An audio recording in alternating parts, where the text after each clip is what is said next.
I would like to express my apologies, especially to Senator Ontiveros, kasi sensitive sa mga ganitong, yung karakter ko ho, gano'n talaga.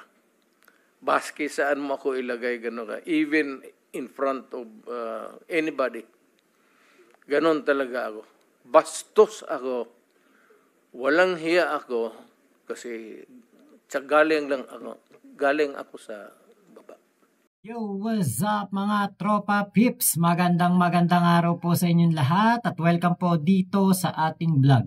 Ngayon po mainit na mainit pa rin pong usapin itong patungkol po sa impeachment trial ni VP Sara.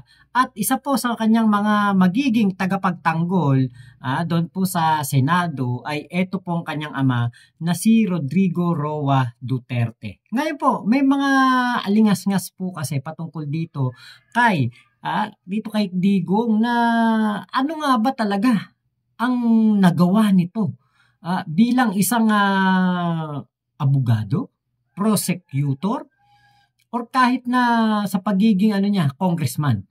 Marami pong nagtatanong patungkol diyan. Ngayon po, panoorin po ninyo itong aking video presentation patungkol po sa kung ano ba talaga ang nagawa nitong si Digong, kung meron ba talaga itong nagawa bilang prosecutor, bilang congressman. At masyado siyang pinagkakapitagan ng mga DDEBs. Sinasabi nga po ng mga DDEBs na hindi nga daw po mai-impeach itong si Sara Duterte dahil daw po ang kanyang legal counsel kasama ang kanyang ama. Totoo kaya? Magaling nga kayang abogado itong si Digong. Diba? So, ito po yung aking video presentation. Panoorin po muna ninyo at meron pa po tayong mga pag-uusapan. The myth of Duterte's legal mastery. There's an old tale about a man who claimed to be the greatest warrior in the land. He spoke with confidence, carried himself like a conqueror, and his followers swore he had won countless battles. But when the time came to prove his skills in an actual fight, the truth was revealed. He had never really won a war. His legend was built on bluster, fear, and intimidation, not actual victories. This is the story of Rodrigo Duterte's so-called legal brilliance. Duterte did not win in 2016 because he was brilliant. He won because he courted the Marcos, loyalists, and capitalized on the protest vote against the Liberal Party. The North delivered for him. Then Governor Jaime Marcos was one of only 3 governors who backed his candidacy.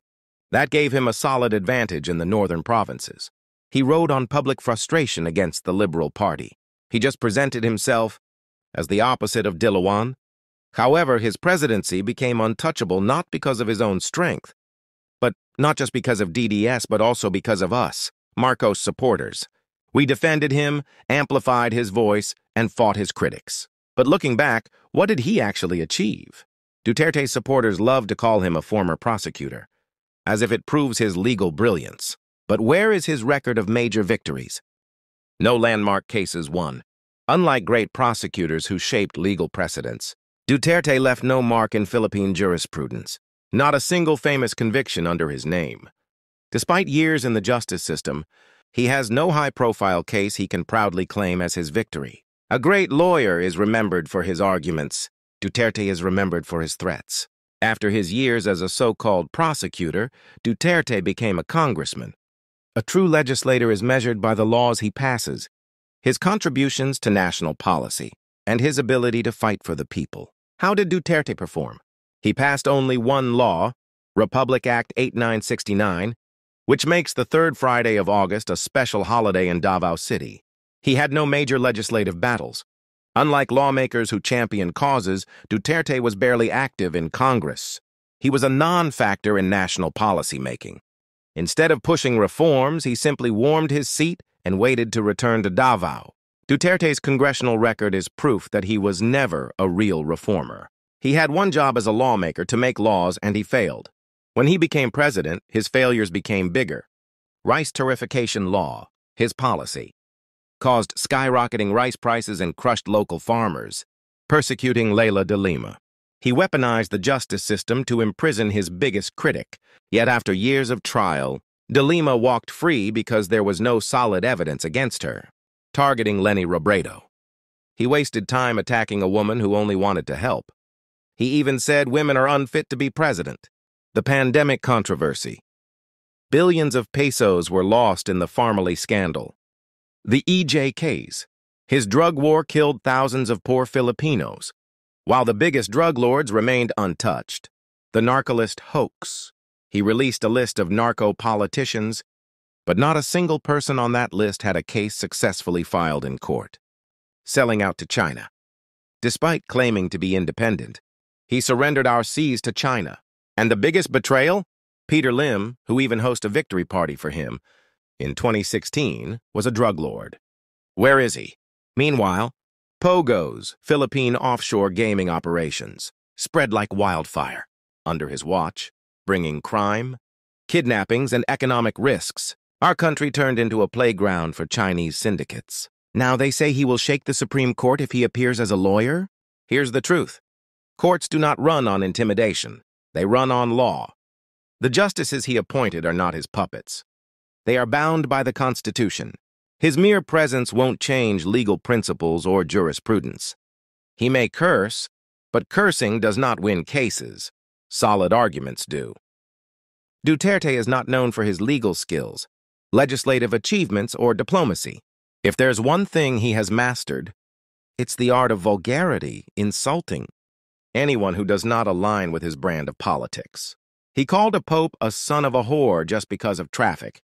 He cursed world leaders when they didn't agree with him. He degraded women with crass jokes. He labeled the president as bangag without presenting evidence. A leader who only knows how to curse, mock, and threaten is not a strong man. He is a weak man hiding behind strong words. Duterte's legal career is a myth. His legislative career is a failure. His presidency was a disaster. And his legacy is just a collection of bad words and empty threats. The art of war? Duterte has only mastered the art of cursing. And in the Supreme Court, cursing is useless. Lesson: a man who wins battles with fear will lose the war when the people no longer fear him. Pahabol, may isa po palang batas na naipasa si PRRD sa Kongreso. I stand corrected po. Hindi po 0 kundi may 1 po na law na naisabatas, Republic Act 8969, which makes the third Friday of August a special holiday in Davao City. So napanood nyo na po yan, ha? Si Digong, hindi po siya matunog bilang isang abogado. Hindi. Attorney no case nga ba to? Kasi baka ganon, baka attorney no case, baka ito'y naging abogado lang pero hindi po humawak ng kaso at hindi niya na-practice ang kanyang profesyon. Kasi wala tayong nadinig na mga kumbaga mga kaso man lang. Simula nung siya naging presidente, wala man lang nakapaglabas ng mga hinawakan niyang kaso na naipanalo niya. Meron ba? Meron? Kung meron po, paki-comment nyo po dyan sa baba. Kung meron. Kung meron dyan, naging kliyente ni Digong ang pamilya, naging kliyente ni Digong ang ama't ina, ang lolo't lola, kasi medyo matanda na si Digong. Gusto lang nating malaman kung meron nga ba talaga. Diba? Open po kayo na i-comment dyan, lalo na sa mga DDFs na nagtatanggol kay Digong. Baka meron kayong alam dyan na mga kaso na hinawakan ni Digong na naipanalo niya. Kasi kung wala, baka attorney no case nga to, abogaduhan lang. Naging abogado pero hindi po nakahawak ng kaso at hindi niya na-practice ang kanyang pagiging abogado doon sa korte. So ngayon, ito pong si Digong naging congressman. Nung naging congressman, isang batas lang po ang nagawa niya. At ito ay gawing Davao City Day, yung ikatlong Biyernes ba? Tama ba? ng Agosto. Yan lang ang nagawang batas ni Digong.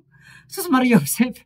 Ano ba? Meron bang mga mga naging co-author sa mga bill? Meron ba yung kumbaga mga naging nasama siya sa pagbalangkas ng isang batas? Meron ba? Kasi parang wala po tayong nakikita ng mga kumbaga highlights ng kanyang pagiging kongresista mula sa pagiging abogado. Kung ano yung kanyang nagawa bilang kongresista, wala din po tayong nakikita. Kaya from attorney no case, naging mayor, naging kongresista. Pagdating nung naging kongresista, isang batas lang ang kanyang naipasa at wala na.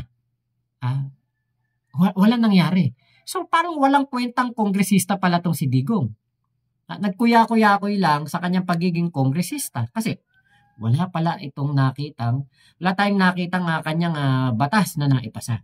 So, ngayon po, nakikita natin kung gaano po kagalit ang mga DDF sa mga kongresista, lalo na po sa Quadcom, lalo na po sa Tricom, at lalong-lalo na sa 245 o 240 na pumirma po dito sa impeachment ni Sara Duterte. Marami pong galit na galit. Pero, kung makikita po natin ang mga kongresista na pumirma, tingin ko mas magaling itong mga kongresista na ito kaysa kay Digong. Syempre, lalong-lalo na kila Acop, dito kay Congressman Jinky Luistro, dito kay Congressman Dan Fernandez, Robert Barbers. Nakita natin ang galing nitong mga kongresista na ito. Diyan po sa kanilang mga ginagawang pag-iimbestiga sa Quadcom, sa kanilang mga ginagawa sa legislation, nakikita natin yung kanilang mga pagpupursigi po para makapagserbisyo po sa ating mga kababayan. Hindi maitatanggi. Mas maraming magaling ngayon ng mga kongresista kaysa noong araw. Hindi po maitatanggi yan. Kaya nga po baka siguro galit na galit si Digong at kanyang mga kaalyado sa mga nasa Congress ngayon kasi parang nakita na wala silang mga kwenta noong kapanahunan nila. Ngayon po, sa isa pong pagtitipon sa Cebu City, sa Mandaue, ay meron pong sinabi si Digong sa isang video. Ngayon po panoorin po muna ninyo yung video at re-reactionan po natin. Ako, 83 years old na ko, gusto na kong muhawa ng mga pahuway na. Pahuway ka niya, pahuway ka. Ang politika banggod, sa akong tanaw, panahon na yung pahuway ko. Ang kadaot, pugos ko, tungod sa karong pinaagi sa gobyerno. Alam mo, si Mr. Marcos is veering towards a dictatorship. Mupusta ko sa inyo, dili na manaog pagkahuman sa iyang termino. Pareha na sa iyang tatay, magkagubot na punta. Because ang iyang buhaton, mag-declare na po martial law. Pareho sa iyang papa. Pag martial law, why election, siya na po imuilit. Iyang gamiton tong gibuhat sa iyang tatay. Hindi na po sagid ka kanaog. Maglisod na siya. Pero munang kamo makatilaw yun o gubot.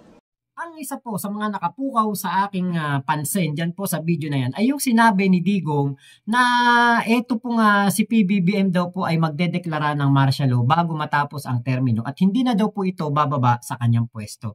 Alam niyo po sa totoo lang nung narinig ko ito, nakaramdam ako ng parang pagka-excited. Nakaramdam ako ng parang kasiyahan. Hindi po ako nalungkot, hindi ako nagalit, hindi ako nainis. Nung nalaman ko na sinabi yan ni Digong, kasi hindi naman ako nanood niyang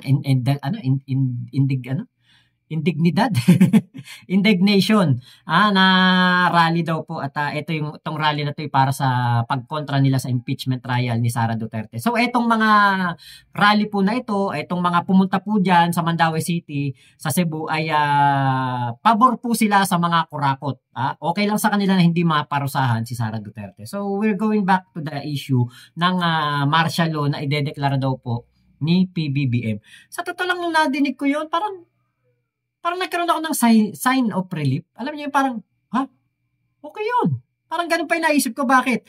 Kasi unang-una, kung magkakaroon po ng martial law, makakapagpatuloy po si PBBM sa kanyang pwesto. Kung sakaling dumating ang pagkakataon na magkatotoo ang sinabi ni Digong, magkakaroon si PBBM ng mas mahabang panahon para patupad ang mga polisiya, ang kanyang mga pangarap, ang kanyang mga nais gawin dito sa ating bansa.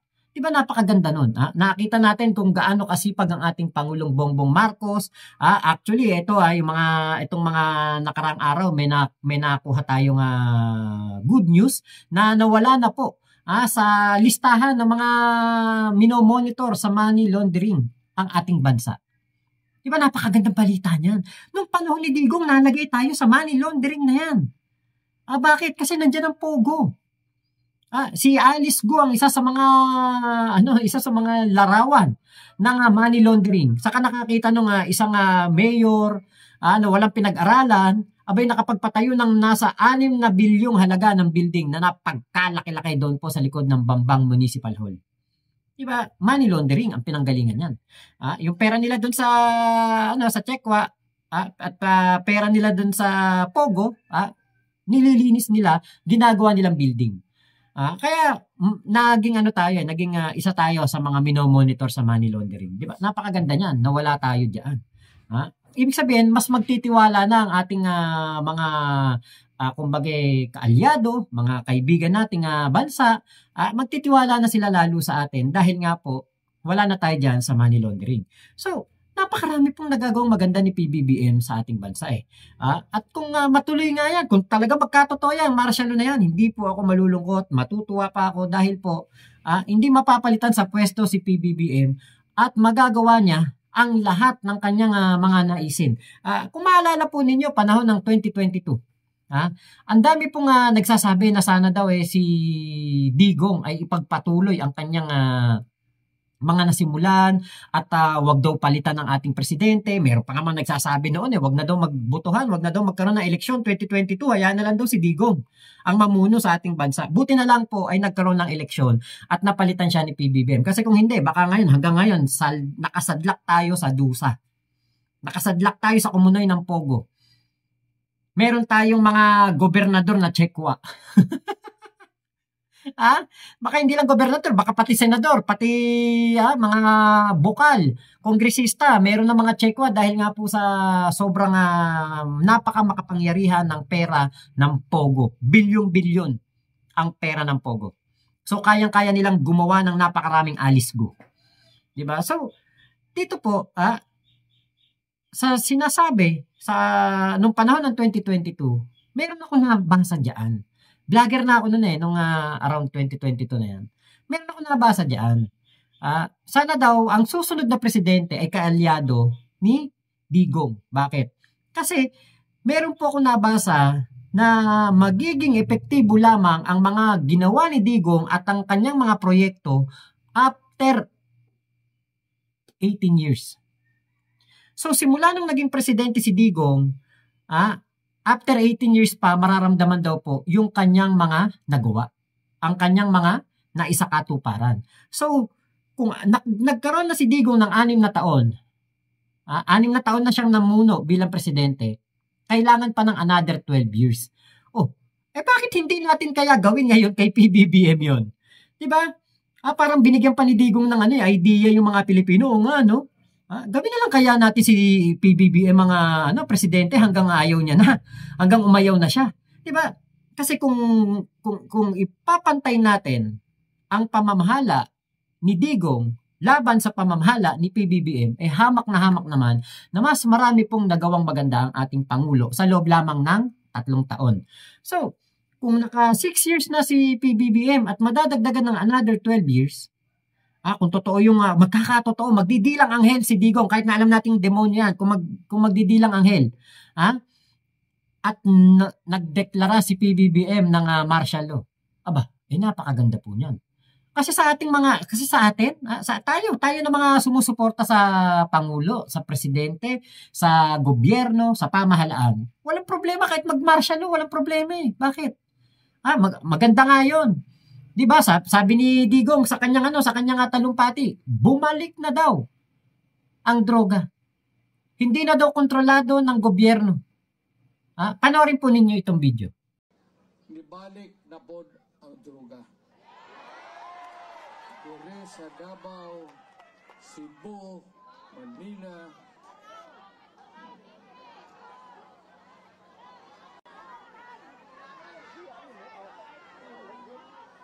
Daghana pong standby nga mang hold up. Uban manunggab. Wala yun, hinay yun. Hindi nila kontrolado. Hadlock man God. Hadlock sila sa human rights. Sa bagay ako, may kaso ginoon ko. Magbalik ko, bantay ginoon.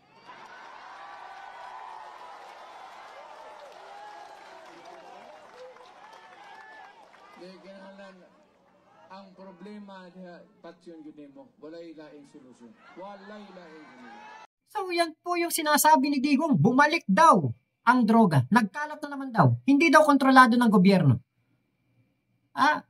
Sa totoo lang, panloloko yan. Fake news ka na naman, Digong. Kung talagang walang droga, kung talagang natapos ni Digong ang usaping droga nung siya ang presidente, dapat sa unang araw pa lang ng pamumuno ng ating Pangulong Bongbong Marcos, wala ng droga. Sa unang buwan niya bilang presidente ng Pilipinas, wala ng droga.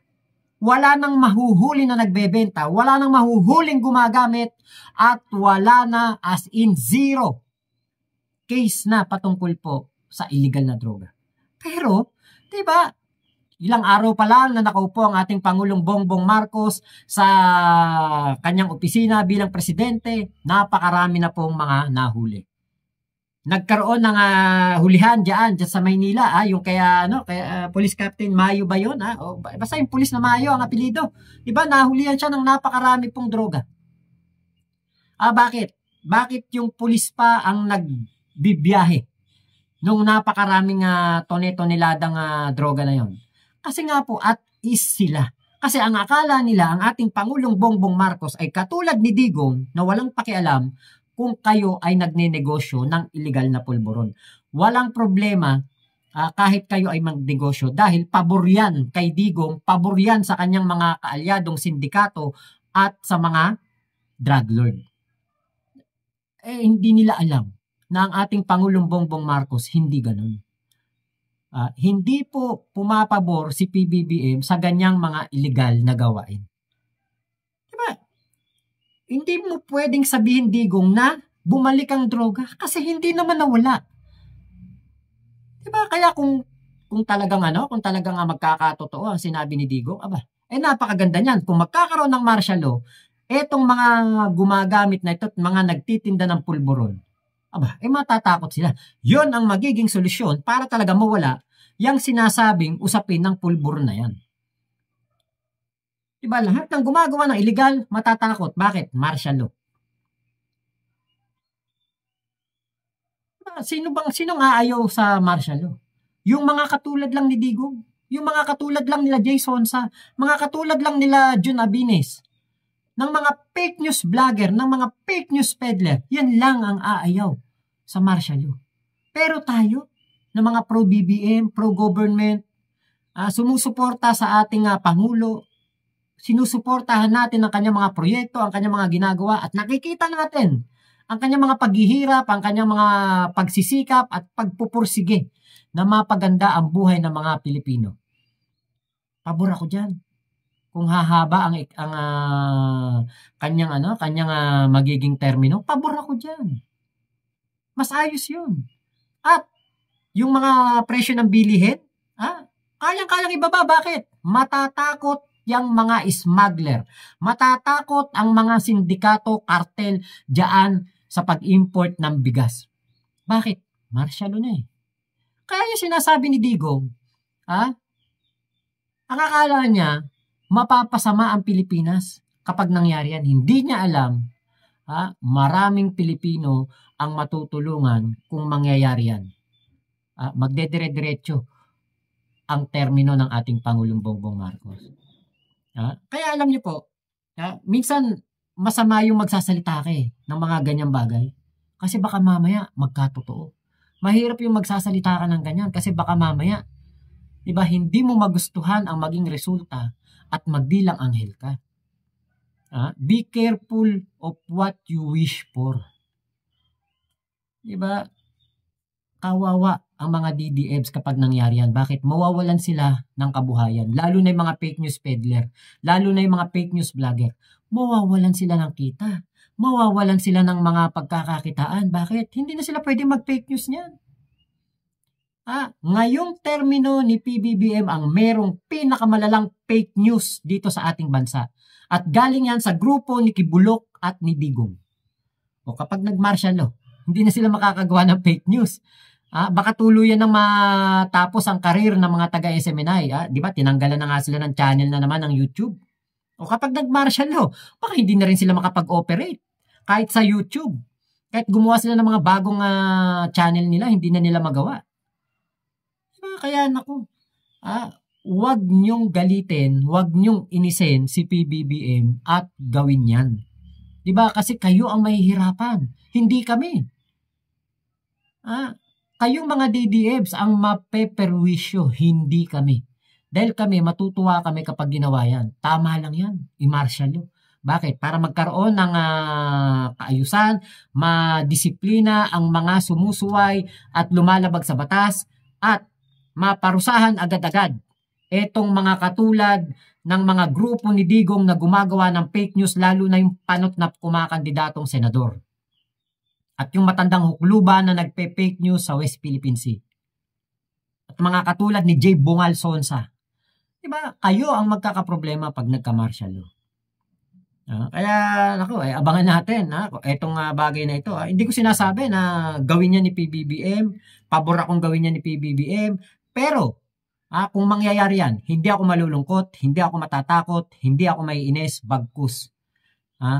Ako po ay makikisang-ayon pa kay PBBM dahil po nawawala ang kaayusan dito sa ating bansa dahil sa panggugulo ng mga dutae. So, yun lamang po. Maraming salamat sa pagsama nyo dito sa aking vlog na ito. Ingat po kayo. Nasaan mang panig kayo ng mundo, huwag kayo maniniwala sa mga fake news na yan. Ingat po kayo. Mama chup chup, love you, love you. God bless us all, Pilipinas. God first. Salamat po.